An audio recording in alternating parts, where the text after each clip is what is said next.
അസ്സലാമലൈക്കും, നമസ്കാരം. Welcome to Jasna's cooking world.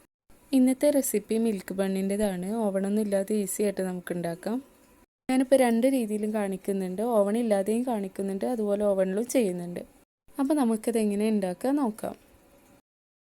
അപ്പോൾ നമുക്ക് ബണ്ണിൻ്റെ മാവൊന്ന് കുഴച്ചെടുക്കണം. ഞാനിപ്പോൾ ഒരു ഫുഡ് പ്രോസസ്സറാണ് എടുത്തിട്ടുള്ളത്. ഇത് വേണമെന്ന് ഒരു നിർബന്ധമില്ല, കൈ ഉപയോഗിച്ചിട്ട് നന്നായിട്ട് കുഴച്ചെടുത്താൽ മതി. ഞാനിപ്പോൾ ഇതെടുത്തെന്നുള്ളൂ. ഞാനിതിലേക്ക് 250 ml കപ്പിന് 2 കപ്പ് മൈദ ഇട്ട് കൊടുക്കുന്നുണ്ട്.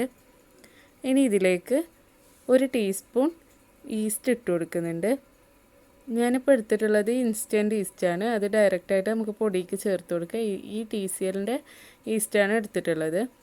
ഇനി ഇതിലേക്ക് മധുരത്തിന് ആവശ്യമായിട്ട് ഞാൻ 2 ടേബിൾ സ്പൂൺ പഞ്ചസാര ചേർത്ത് കൊടുക്കാം. 2 മുതൽ 3 ടേബിൾ സ്പൂൺ വരെ ചേർത്ത് കൊടുക്കാം. ഞാനിപ്പോൾ 2 ടേബിൾ സ്പൂൺ ചേർത്തിട്ടുണ്ട്.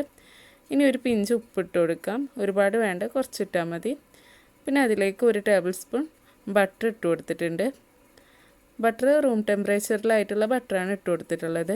പിന്നെ ഒരു മുട്ട വേണം. നമുക്ക് ഈ മുട്ട ഒന്ന് പൊട്ടിച്ചൊഴിക്കാം. ഇനി ഇതെല്ലാം ഒന്ന് മിക്സ് ചെയ്തെടുക്കണം. നമ്മൾ കൈ ഉപയോഗിച്ചിട്ടാണ് ചെയ്യുന്നത് വെച്ചാൽ നന്നായിട്ടൊന്ന് പുട്ടൊക്കെ നനക്കുന്ന പോലെ നന്നായിട്ടൊന്ന് പൊടിച്ചെടുക്കണം. ഈ ബട്ടറും മുട്ടയും മൈദ എല്ലാം കൂടെ ഒന്ന് നന്നായിട്ട് മിക്സ് ചെയ്തെടുക്കാം. ഞാനിതൊന്ന് മിക്സ് ചെയ്തെടുത്ത് വരാം. ഇപ്പോൾ ഇതെല്ലാം നന്നായിട്ടൊന്ന് മിക്സാക്കി എടുത്തിട്ടുണ്ട്. ഇനി ഇതിലേക്ക് നമുക്ക് പാൽ ഒഴിച്ചു കൊടുക്കണം. 250 ml കപ്പിന് 1/2 കപ്പ് പാലാണ് ഒഴിച്ചു കൊടുക്കുന്നത്. പാൽ തിളപ്പിച്ചാറിയ പാലാണ്. ഒരു വാമായിട്ടുള്ള പാൽ വേണം ഒഴിച്ചു കൊടുക്കാനായിട്ട്, ചെറു ചൂടുള്ള പാൽ. ഇനി ഈ പൊടിയും പാലൊക്കെ നന്നായിട്ടൊന്ന് മിക്സ് ചെയ്തിട്ട് മാവാക്കി എടുക്കാം. ഇപ്പോൾ ബണ്ണിൻ്റെ മാവ് ഇതാ റെഡി ആയിട്ടുണ്ട്. ഇനി നമ്മളിത് കൈ ഉപയോഗിച്ചിട്ട് നന്നായിട്ട് ഒന്നുകൂടെ കുഴച്ചെടുക്കണം, കുറച്ച് പൊടിയൊക്കെ ഇട്ടിട്ട്. മാവ് ഞാനൊരു ബൗളിലേക്ക് ഇട്ടിട്ടുണ്ട്. ഇതിലേക്ക് 1 ടേബിൾ സ്പൂൺ മൈദ കൂടെ ചേർത്ത് കൊടുത്തിട്ട് നന്നായിട്ട് ഒന്നുകൂടെ കുഴച്ചെടുക്കണം. നമ്മൾ ബണ്ണ് നന്നായിട്ട് സോഫ്റ്റായിട്ട് കിട്ടണമെങ്കിൽ നന്നായിട്ട് കുഴച്ചെടുക്കണം. അപ്പോൾ ഒന്നുകൂടെ നന്നായിട്ട് അങ്ങോട്ട് കുഴച്ചെടുക്കുന്നുണ്ട്. മാവ് നല്ലതുപോലെ കുഴച്ചെടുത്ത ശേഷം അതിൻ്റെ മേലേക്കായിട്ട് 1 ടീസ്പൂൺ ഓയിൽ ഒഴിച്ചു കൊടുത്തിട്ടുണ്ട്. ഞാനിപ്പോൾ ഇത് റാപ്പ് ചെയ്യുന്നുണ്ട്. അല്ലാന്നുണ്ടെങ്കിൽ ഒരു പ്ലേറ്റ് ഉപയോഗിച്ചിട്ട് നല്ലതുപോലെ അടച്ചു വെച്ചാൽ മതി. ഇനി നമ്മളിത് ഡബിൾ സൈസായി വരുന്നവരെ വെയിറ്റ് ചെയ്യണം. ഒരു 3 മണിക്കൂറോളം വെച്ചാൽ മതിയാവും. ചൂടുള്ള ഭാഗത്താണെങ്കിൽ പെട്ടെന്ന് ആയി കിട്ടും. ഡബിൾ സൈസായിട്ട് എടുക്കാം. ബണ്ണിൻ്റെ മാവൊക്കെ നന്നായിട്ട് പൊന്തി വന്നിട്ടുണ്ട്. ഞാനിപ്പോൾ ഇതൊരു 3 മണിക്കൂർ വെച്ചിട്ടുണ്ടായിരുന്നു. നന്നായിട്ട് പൊന്തി വന്നിട്ടുണ്ടായിരുന്നു. ഇനി നമുക്കിത് ഈ ബൗളിൽ നിന്ന് മാറ്റാം.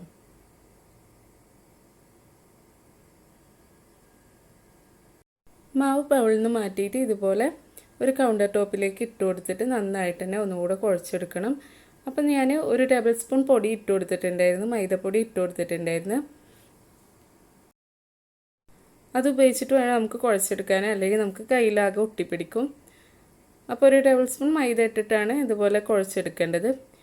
ഒരുപാട് പ്രസ് ചെയ്ത് കുഴക്കരുത്, സോഫ്റ്റായിട്ട് വേണം കുഴച്ചെടുക്കാനായിട്ട്. ഇതുപോലെ ഇങ്ങനെ മെല്ലെ ഇങ്ങനെ കുഴച്ചെടുത്താൽ മതി. ഒന്ന് റോൾ ചെയ്ത് കൊടുക്കുക, പിന്നെ ഒന്നുകൂടെ കുഴച്ചെടുക്കാം. ഈ മാവ് നമ്മളെടുത്തിട്ട് ഇതുപോലെ ഒന്നുകൂടെ സോഫ്റ്റായിട്ട് ഒന്നുകൂടെ കുഴച്ച ശേഷം ഒന്നിങ്ങനെ നീളത്തിലാക്കി കൊടുക്കണം. നമ്മൾ പത്തിരിയൊക്കെ കുഴച്ചെടുക്കുന്ന പോലെ ഇതുപോലെ ഇങ്ങനെ നീളത്തിലാക്കി എടുക്കണം.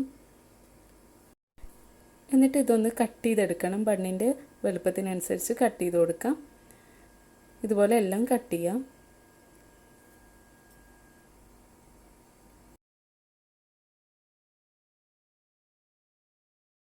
മാവെല്ലാം ബോൾസാക്കി എടുത്തിട്ടുണ്ട്. ഇനി നമുക്കൊരു ബേക്കിംഗ് ട്രേ എടുത്തിട്ട് അതിലേക്കൊരു ബട്ടർ പേപ്പർ വെച്ച് കൊടുക്കാം. നമ്മൾ നോർമലായിട്ടുള്ള സ്റ്റീലിൻ്റെ ഒരു പാത്രമായാലും മതി.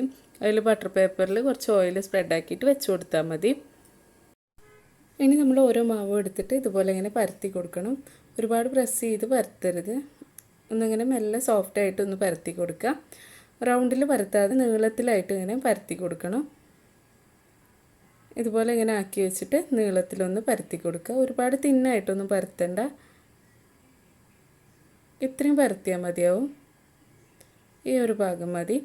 ഇനി നമ്മളിതൊന്ന് ഇങ്ങനെ ചെയ്ത ശേഷം ഒന്ന് റോളാക്കി എടുക്കാം. ഇതുപോലെ ഇങ്ങനെ റോൾ ചെയ്തെടുക്കാം. റോളാക്കി എടുത്ത ശേഷം ഇതിൻ്റെ ഈ സൈഡൊന്ന് മടക്കി കൊടുക്കാം. 2 സൈഡും ഒന്നിങ്ങനെ മടക്കി വെച്ച് കൊടുക്കാം.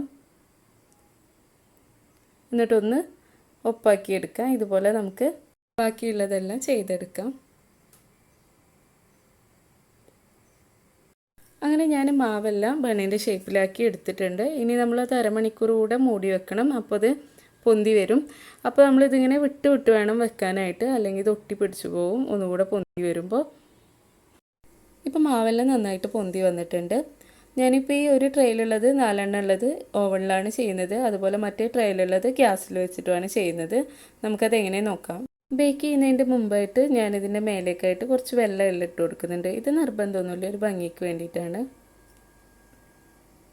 ഓവൻ ഞാനൊന്ന് പ്രീഹീറ്റ് ചെയ്ത് വെച്ചിട്ടുണ്ടായിരുന്നു ഒരു 10 മിനിറ്റ്. അതിന് ശേഷം ഞാൻ ഈ ബണ്ണ് ഓവനിലേക്ക് വെച്ച് കൊടുത്തിട്ടുണ്ട്. ഞാനിപ്പോൾ എൻ്റെ ഓവനിൽ 160 ഡിഗ്രിയിലാണ് 20 മിനിറ്റാണ് ബേക്ക് ചെയ്തെടുത്തത് ഈ ബണ്ണ്.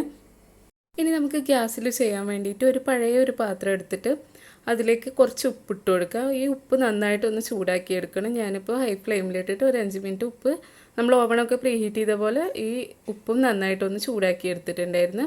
ഇതിലേക്ക് നമ്മൾ കറിയുടെ ചട്ടിയൊക്കെ ഇറക്കി വെക്കുന്ന ഈ തരി വെച്ച് കൊടുത്തിട്ടുണ്ട്. ഇനി ഇതിൻ്റെ ഈ മേലേക്ക് നമ്മുടെ ബണ്ണുള്ള ഈ പാത്രം ഇറക്കി വെച്ച് കൊടുക്കുക. എന്നിട്ട് മൂടി വെച്ചിട്ട് വേണം ബേക്ക് ചെയ്തെടുക്കാനായിട്ട്. ഇനി നമ്മളിത് ഫസ്റ്റിൽ ഒരു 5 മിനിറ്റ് ഹൈ ഫ്ലെയിമിൽ ഇട്ട് കൊടുക്കുക. അതിന് ശേഷം ഒരു 35 മിനിറ്റോളം ഞാൻ ലോ ഫ്ലെയിമിലിട്ടിട്ട് മൂടി വെച്ച് വേവിച്ചെടുക്കാം. അപ്പോൾ ആദ്യം നമ്മളൊരു 5 മിനിറ്റ് ഹൈ ഫ്ലെയിമിലിട്ടിട്ട് ഇതൊന്ന് മൂടി വെക്കാം. 5 മിനിറ്റിന് ശേഷം ഞാനിത് തുറന്നിട്ട് ഇതിൻ്റെ മേലേക്കായിട്ട് കുറച്ച് ബട്ടർ ഒന്ന് സ്പ്രെഡ് ചെയ്ത് കൊടുക്കുന്നുണ്ട്. ഇതുപോലെ നമ്മൾ ഓവനിലോ ഒന്ന് ചെയ്തെടുക്കുക 5 മിനിറ്റിന് ശേഷം. ഇനി നമുക്കിത് മൂടി വെച്ച് വേവിക്കാം. അങ്ങനെ ബണ്ണെല്ലാം റെഡിയായി കിട്ടിയിട്ടുണ്ട്. ഇത് ഓവനിൽ ചെയ്തതാണ്, അതാണ് ഇത്ര കളറൊക്കെ കറക്റ്റായിട്ട് വന്നിട്ടുള്ളത്. ഗ്യാസിൽ ചെയ്യുമ്പോൾ ഇത്ര കളർ ഉണ്ടാവില്ല, എന്നാൽ കറക്റ്റ് ബണ്ണായിട്ട് തന്നെ റെഡിയായിട്ട് നമുക്ക് കിട്ടും. കുറച്ച് മേൽഭാഗം കളർ കുറവുണ്ടാവുന്നുള്ളൂ, അല്ലാതെ നല്ല പെർഫെക്റ്റ് ബണ്ണായിട്ട് തന്നെ കിട്ടും. ഓവനിൽ ചെയ്യുന്ന പോലെ തന്നെ കിട്ടും. ഇപ്പം ഞാനിതെടുത്തിട്ട് കാണിച്ചു തരാം. നല്ല കറക്റ്റായിട്ട് സോഫ്റ്റായിട്ട് ഇരിക്കുന്നുണ്ട്. ഒരു ബണ്ണെടുത്തിട്ട് നമ്മളൊന്ന് പ്രസ് ചെയ്ത് നോക്കിയാൽ മതി അറിയാനായിട്ട്. കണ്ടില്ല, അടിഭാഗം എല്ലാം നന്നായിട്ട് തന്നെ കറക്റ്റ് കളറായി വന്നിട്ടുണ്ട്. ഇതുപോലെ ഇങ്ങനെ പ്രസ് ചെയ്താൽ അറിയാൻ പറ്റും നല്ല സോഫ്റ്റാണ് ബണ്ണ്. ഇതുപോലെ തന്നെ നമ്മൾ ഗ്യാസിൽ ചെയ്ത ബണ്ണ് നല്ല സോഫ്റ്റാണ്. ഞാൻ കാണിച്ചു തരാം. ഇത് നമ്മൾ ഗ്യാസിൽ ചെയ്തെടുത്ത ബണ്ണാണ്. ഇതും നല്ല കറക്റ്റായിട്ട് മിൽക്ക് ബണ്ണ് റെഡിയായി കിട്ടിയിട്ടുണ്ട്. നമുക്ക് നല്ല സോഫ്റ്റാണ്. ഉൾഭാഗമൊക്കെ നല്ല ചൂടുണ്ട്. ഞാൻ എടുത്തിട്ടൊന്ന് കാണിച്ചു തരാം. കണ്ടില്ലേ, അപ്പോൾ ഇതും നല്ല സോഫ്റ്റായിട്ട് തന്നെ ഇരിക്കുന്നുണ്ട്. കണ്ടില്ലേ, അപ്പോൾ എല്ലാവരും ഒന്ന് ട്രൈ ചെയ്ത് നോക്കുക.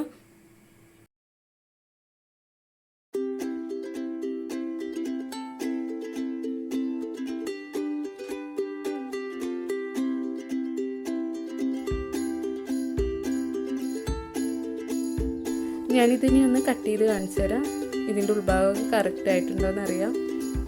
കണ്ടില്ലേ, നല്ല സോഫ്റ്റായിട്ട് നല്ല കറക്റ്റായി വന്നിട്ടുണ്ട്. അപ്പോൾ നിങ്ങൾക്ക് ഈ റെസിപ്പി ഇഷ്ടമാണെങ്കിൽ ലൈക്ക് ചെയ്യുക, ഷെയർ ചെയ്യുക, സബ്സ്ക്രൈബ് ചെയ്യാത്തവരുണ്ടെങ്കിൽ സബ്സ്ക്രൈബും കൂടെ ചെയ്യുക. ഇൻഷാ അല്ലാഹ് വേറൊരു വീഡിയോ ആയിട്ട് വീണ്ടും കാണാം.